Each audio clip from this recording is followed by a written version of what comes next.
I never asked for this.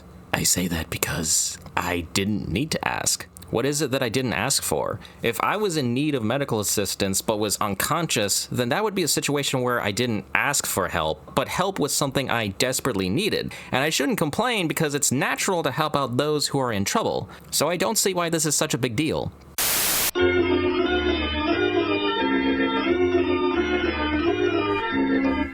Cyberpunk! A relatively new subgenre of science fiction made during the economic boom of the late 70s and 80s, it became an amalgamation of many social anxieties of the time, such as the ethics of technological progress that continues to haunt many to this day. But on the flip side, Cyberpunk shows us how exciting future technology can be for us. I mean, who doesn't want to own a laser sword that can deflect bullets and accidentally chop up your own cat? Nostradamus, no! When it comes to the realm of video games, Cyberpunk has been around for a very long time, and it's still popular today with games like, aptly named, Cyberpunk 2077. But before Keanu Reeves was stuck in your head, another Cyberpunk franchise dominated the genre in the 2000s, Deus Ex, the most pretentious, cool-sounding name ever. The first game that came out on PC in 2000 was met with acclaim and greatest game of all time slapped on the box. But the momentum died down with a mediocre sequel most fans like to drink to forget. After a 7-year-long rest, another game came out, a prequel titled Deus Ex Human Revolution, which brought forth a new generation of fans thanks to a massive marketing campaign all centered around a meme. I never asked for this. I never asked for this. I never asked for this. I never asked for this. I played Human Revolution back in the 2010s, and I haven't touched it again till now. It's been a long time, but I remember enjoying the game, both for good reasons and the wrong reasons. Did Human Revolution manage to age like fine software, with a story that remains relevant to societal woes, or is it a product of its time? Disclaimer: I have not played the first game in the series, and this is by no means a 100% accurate review. I'm just casually replaying a game I haven't touched since I was a kid. What you'll hear are my personal thoughts. Will I be playing the first Deus Ex in the foreseeable future? It's currently undergoing preparation and will be operational within... Maybe. If you're super duper nice and sell me your organs, I might consider playing it in the future. And to any of you who think I'm being lazy for choosing the prequel first, well, at least you're able to go outside and touch grass. In my defense, I haven't been able to go outside in a long time. What are we talking about? Oh yes, Deus Ex.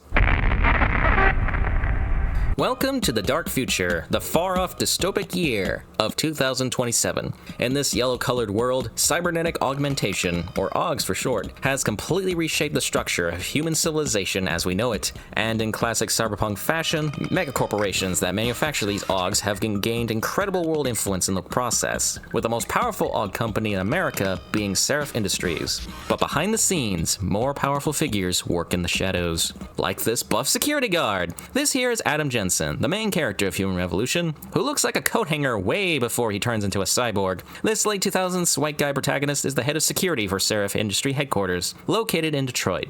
Hang on a minute. How many times has a dystopian story taken place in Detroit? Specifically, Cyberpunk. I'm no expert in geoeconomics, but I highly doubt a tech company would locate its headquarters in an infamously poor city. Seriously, why in the name of the Elder Scrolls god Akatosh is Detroit so significant to the cyberpunk genre? Why is every cyberpunk set in Detroit? On this fateful night, Jensen is briefly assigned to watch over Megan Reed, the lead scientist of Seraph, plus his ex-girlfriend. Walking down this on-rail sequence, we get introduced to various supporting characters who foreshadow major plot points and the tone, I guess. This is also the part where I pivot off topic again to discuss the robot elephant in the room. When Human Revolution came out, a lot of people at the time praised the game for its incredible AAA graphics, especially on PC. Well, this game's over a decade old now, and ugh, look at it. Those faces look like beef jerky. When you knock someone out, their body spasms out. And don't get me started with the disjointed cinematics that have completely different specs. Oh, and by the way, I'm playing this game with DirectX on. This is the best it can look. It's uncanny and a little distracting, but you know what? Graphics aren't entirely a big deal for me. And Deus Ex makes up for its creepy models with good level design that really gives Deus Ex a unique look. Good. Now, no more distractions. On this night, Dr. Megan is preparing to announce a new advancements in augmentation, until stylish-looking terrorists attack the facility, leading Jensen to go and find Reed. His ex, not the aardvark. On the way there, we get a brief tutorial on the basics, before Jensen gets thrown through a glass wall and incapacitated. Megan and her team of scientists are killed. Allegedly. She looks perfectly fine shortly before Jensen gets shot straight into the title sequence. His body is recovered by Seraph himself, saving his life by augmenting him with advanced technology, all covered in Seraph's Industries label. Geez, I can't imagine having a spleen implant with my boss's name on it. During surgery, Jensen has visions of his past, having sexy time with Megan. I guess that's what happens when your wood gets replaced with metal. 6 months later, Jensen returns a changed man, on a mission to find the terrorists who ruined his life. But my boy just strolls back to the office like it's another day at work. Depending on the dialogue, he doesn't even care that he's a cyborg now. He must have gotten over it because he has sunglasses built in his eyes. While settling back down, we have a proper introduction to the industry tech guy named Pritchard, who nobody likes for some reason. Seriously, everybody hates his guts, despite Pritchard doing a great deal of work for Jensen throughout the game. I personally like him in his 90s haircut. He fixes up Jensen and we get sent by Seraph on our first dangerous mission. Yeah, Jensen's no longer a security guard. He's more like a personal enforcer, with his first task being to stop a hostage crisis perpetrated by the Purists, a group of people who hate augmentation technology and... Who is on point for these guys? Goes by the name of Sanders, the same purists who've been firebombing limb clinics all over the country. Okay, to everyone out there who thinks unsubtle politics in video games is a new thing, well, I got bad news. You're wrong. You're absolutely wrong. Idiot. So Jensen is dropped off to relieve the police and handle the situation on his own. I know we just got through the tutorial, but I think this level is where the game's true tutorial begins. Deus Ex is a first-person shooter, but it's more than that. You see, just like Jensen's humanity, underneath all the guns, lots of guns, Deus Ex, first and foremost, is a stealth game. You can't just go in guns blazing like a Call of Duty character. I mean, you could try,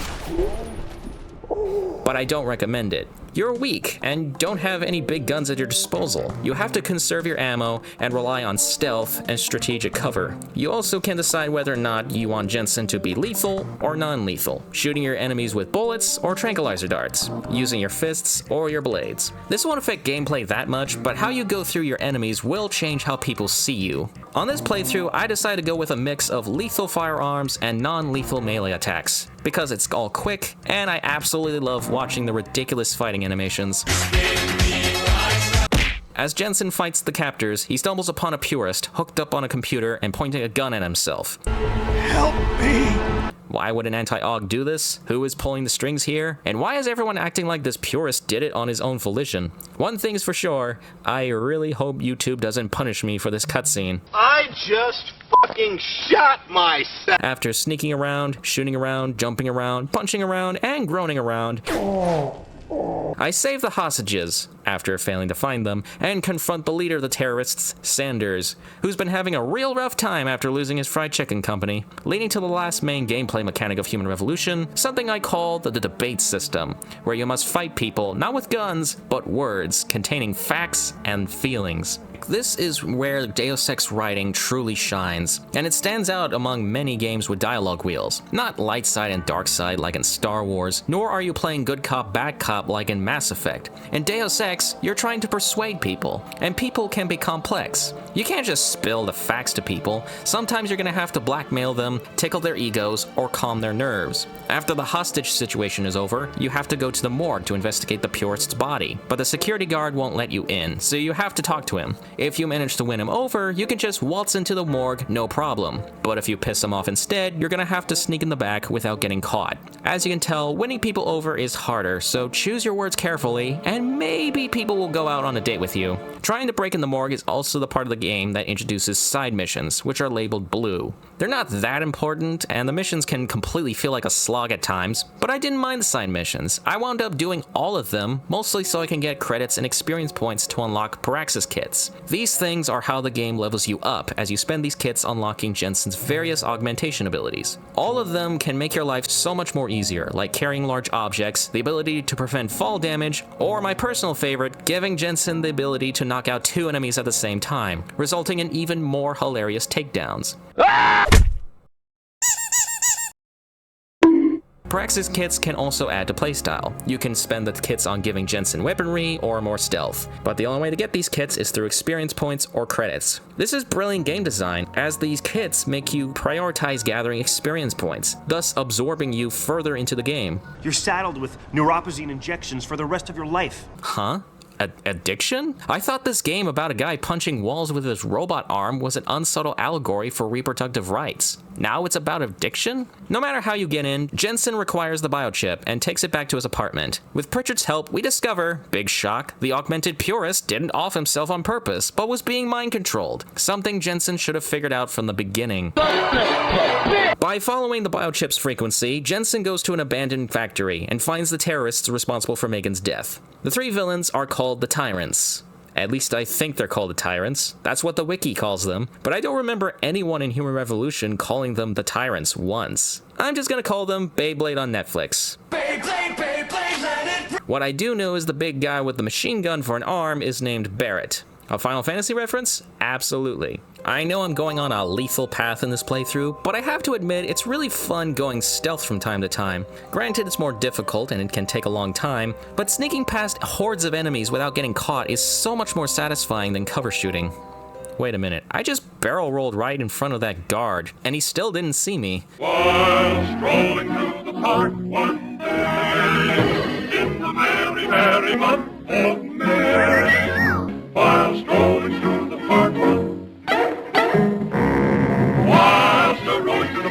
Jensen catches up with the terrorists responsible for his cyborg predicament, and we have our first boss fight against Barrett. Just like the standard gameplay, there are different ways to fighting a boss. You can't shoot him in the open, nor can you punch him in the face. You have to be persistent and quick to beat him. Depending on your playstyle, as well as the augs you unlocked, the difficulty can range from being painfully hard to super easy. Fortunately, every boss fight conveniently has a ton of weapons and ammo scattered throughout. For my playthrough, I gave my pistol a ton of upgrades, like armored piercing, and I was able to take him out in just a few minutes. As he lies dying, Barrett politely instructs us, get to Shanghai, Hengsha Court Gardens.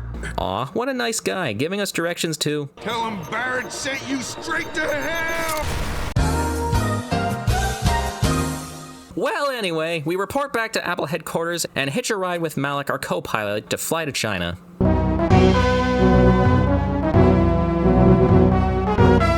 Here we are, Hengsha, China. I absolutely love this place. The big upper city towering over the sky, shrouding the crime-ridden undercity is an amazing visual. It completes the cyberpunk look of Deus Ex. But it's also the location for me to talk about Deus Ex's open world. It's not very good. The missions keep me occupied, but other than that, all I'm doing is just walking back and forth in the same location. Going from point A to point B is a real hassle, especially without fast travel, and there's nothing really you can do. You can't dance in the nightclub, take up bounty hunting, go to a robot strip club. I really wish they would incorporate stuff like that. That would keep us entertained instead of just burning calories, which you can't anymore now that Jensen's a cyborg, adding a new meaning to the phrase, no pain, no gain. Now, in the Undercity, Jensen meets this crime lord, an Asian stereotype named Tong, who tells us, directly or indirectly, the location of this effeminate stereotypical hacker named Van Bruggen, who in turn tells us Seraph rival company Taiyang Medical is in cahoots with the terrorists. But you need proof. In order to get that proof, you're gonna have to go to the Upper City. But in order to do that, you have to do Van Bruggen's dirty work and steal an employee card. Sheesh, it's like a cartoon episode. One simple task leads to a convoluted outcome. Taiyang Medical, man! They're here! Whoa, this PMC works for a medical company? They should add this kind of work to their company motto. Taiyang Medical. When we say check your shots, we meant something else. At last, I made it, the Upper City. Oh boy, now I just have to break into the lab. This is the part where your hacking skills get really put to the test, but I decided to try out shooting instead. I know I said using a gun isn't recommended, especially in this part of the game that's practically begging you to go for stealth, but I didn't say anything about hit and run tactics, did I? Go, go, go! Out of my way, idiot! Go, go, go, go, go! Close the door, close the door! Fuck! Okay, we found the surveillance footage we've been looking for, and discover Taiyang Medical CEO Xiao is working with the Beyblade rechecks. We also find out Megan and her team are still alive, which comes as a massive shock to Jensen. Which is weird, you'd think he would figure it out from the very beginning Megan's death was suspicious and didn't add up. For a cybernetic detective who's uncovering the world's secrets, he sure isn't bright. After that unsurprising revelation, we confront Xiao herself, who suggests that there are more powerful forces at play, and makes a reference to mythology. Oh, that's right, this game has references to Greek mythology. Or lack thereof. These references are pretty sparse, and you likely wouldn't notice them in the first playthrough, especially if you haven't seen the cinematic trailer. And here I thought this game was one big allegory for divisive political issues, like feminism. Men never fail to underestimate women. After fleeing Zhao's facility like a pansy, Jensen orders Malik to take him, not to Detroit, but to Montreal, because Jensen learned in the surveillance footage that Eliza, the world's most famous news reporter, is also part of this grand conspiracy. Why doesn't news reporter have a high-tech underground base? Oh, what am I saying? Anderson Cooper probably has 5 of these. Wow, I can see why she's so world famous. She almost looks like a VTuber. Speaking of non-existent humans... I knew you would find the real me eventually. You're a computer. A sophisticated AI program, so they say. I mean, could you imagine? Imagine you infiltrated Daily Wire headquarters and you find out Ben Shapiro is actually a giant robot. Before the VTuber progenitor tells us about Megan, we get our second boss fight against the female tyrant, and she's beautiful. My gosh, Human Revolution was way ahead of its time when it comes to the internet's taste in women. It's a shame this character has 0 dialogue. Her character assets were all over the marketing, yet she only has 3 minutes of screen time in the actual game. I wish she had more to do than just be a challenging boss fight, but oh well. After defeating the tomboy GF, Eliza reveals Sandoval, an associate to the anti-augmentation group Humanity Front, was directly involved in the kidnapping. And even Seraph was in the know. A shady billionaire lying to his employees? Imagine that. With more questions than answers, Jensen returns to Doofenshmirtz Incorporated, which is in the middle of a riot. Back at Jensen's place, we confront Seraph about his knowledge of Megan's disappearance, as well as this shadowy secret society that controls the whole world. Sometimes it's the Masons, sometimes the Bilderberg Group. You're talking about the Illuminati?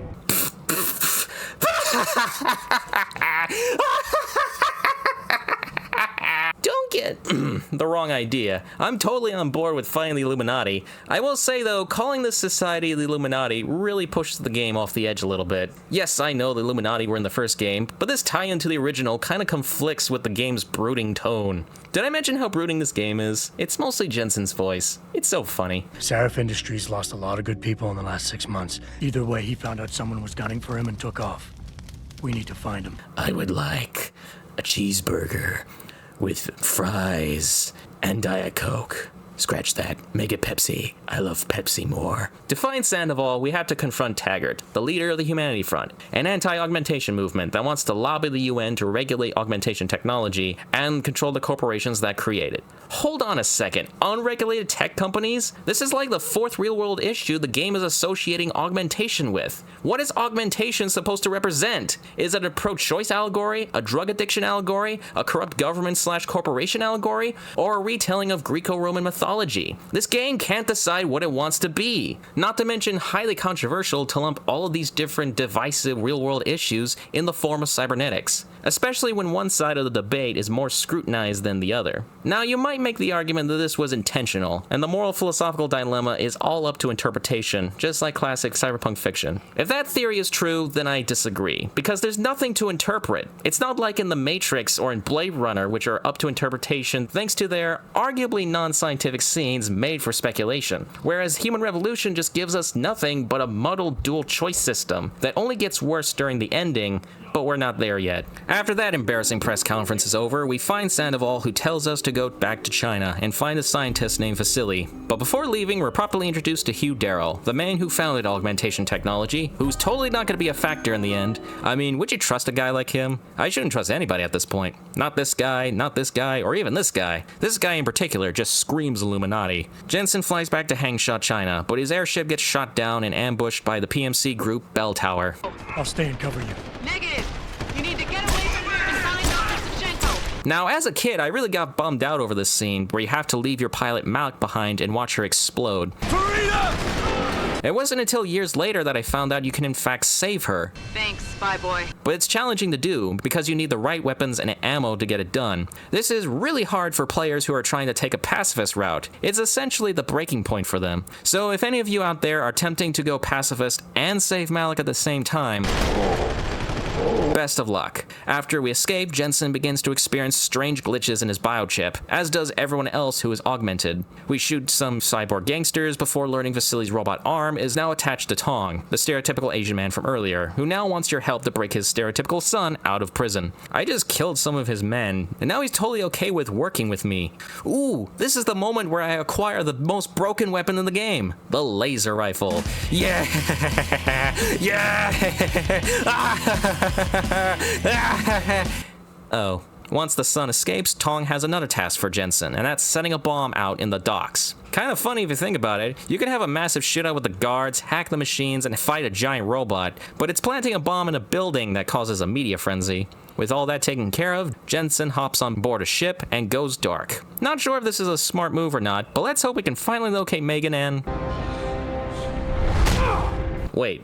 What is going on? Why is Jensen getting tortured? Why am I watching a recap of cutscenes I just watched? Who are these people? Why does Jensen have a rectangular six-pack? What is happening? Oh, right, I forgot. I'm playing the Human Revolution Director's Cut, which includes the DLC, The Missing Link. There's nothing wrong with the DLC. It's still Deus Ex. My problem is the DLC completely derails the flow of the main story. And other than foreshadowing the ending, it has nothing to do with the overall mystery. I think this DLC has something to do with the sequel fans like to drink to forget. It was enjoyable while it lasted, but I just wish the director's cut had given me the option to skip the DLC entirely.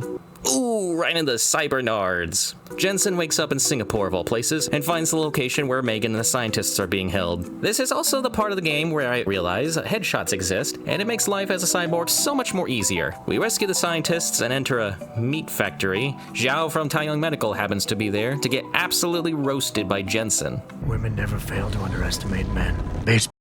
Oh my god! The last tyrant, the man responsible for ruining Jensen's life, and I beat him under a minute thanks to my laser rifle.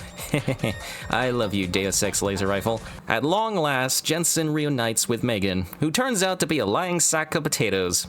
He was only pretending to work with Taiyang and the others. He found out what they were planning to do and told them he would help, but only to make sure they never succeeded.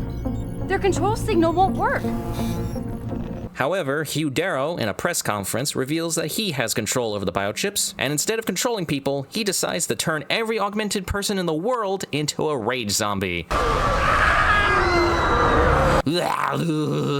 With the whole world on the brink, we ditch our treacherous ex and hop on board a space shuttle to stop Darrow. This is ground control to Adam Jensen. Is this really necessary?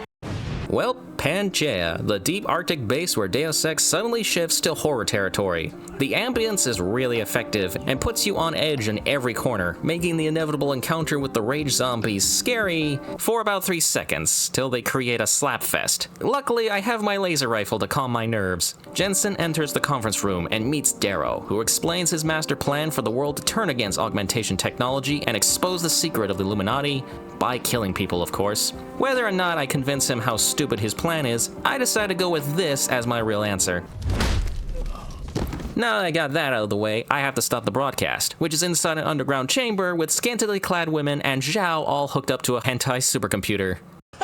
This is the final boss, and it throws everything at you. Turrets, rage zombies, robots, and an electric floor that killed me multiple times. Luckily, thanks to my dandy laser rifle with near infinite ammo, I defeated Zhao and destroyed the supercomputer with ease, roasting her for good. The Super VTuber, Eliza, comes back and gives us a choice. Every decision you've made, all the people you sided with and betrayed, all boil down to buttons.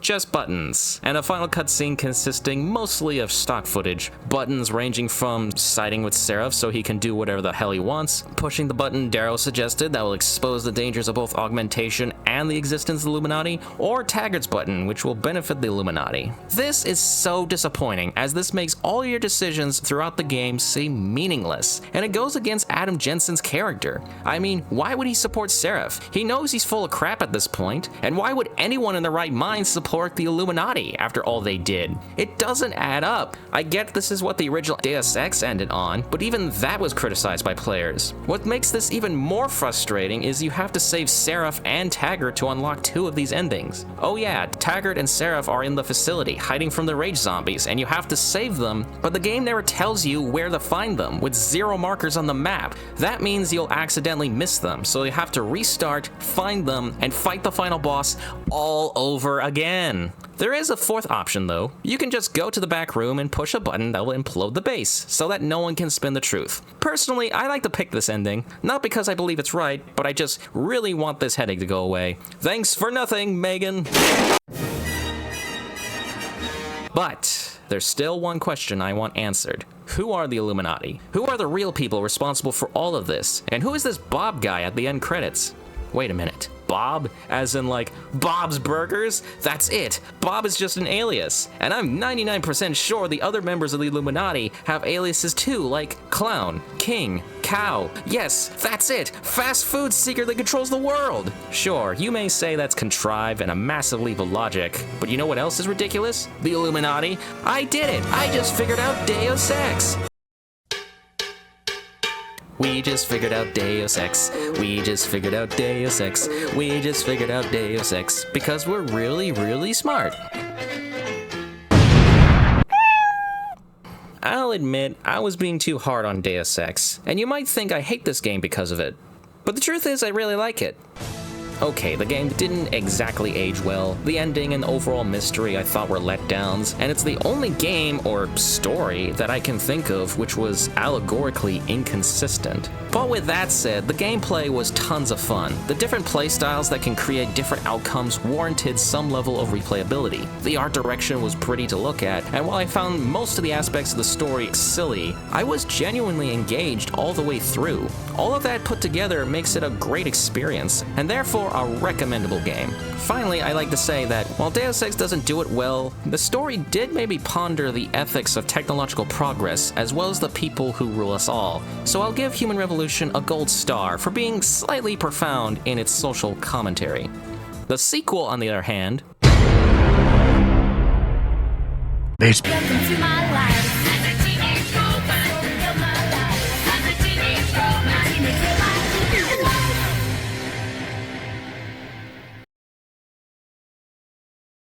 Call me Bob.